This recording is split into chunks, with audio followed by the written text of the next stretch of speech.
And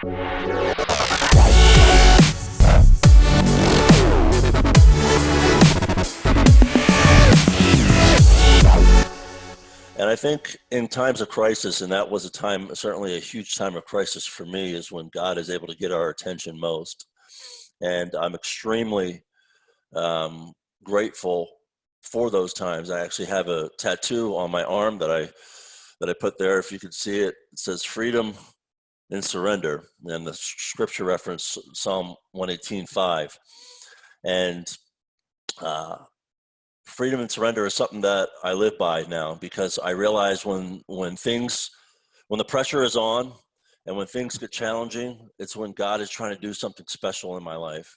And instead of trying to fight it and solve it and figure it out and stress myself out, I've learned that I can depend on God, that I can surrender the situation to him.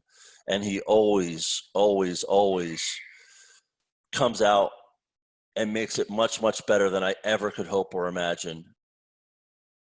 As leaders, is to figure out a way to power through, to figure out a way to work through this. And if we can't figure out a way to work through it, we feel, in a sense, helpless. And why do we feel helpless? Well, the reason why is because our identity has been wrapped up historically in us being leaders. Our identity has been wrapped up in what we can do and what we have done and what we have and what we've accomplished.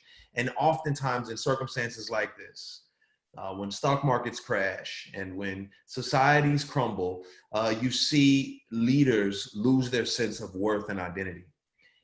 You see leaders beginning to, do drastic things such as take their own lives because they don't know who they are anymore in the midst of everything that's going on.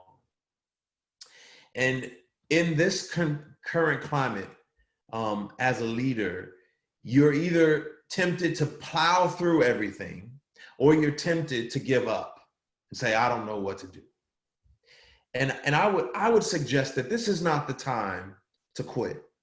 It's not the time to give up, but it's also not the time to try to plow through and force your way to the finish line. It's a time to surrender.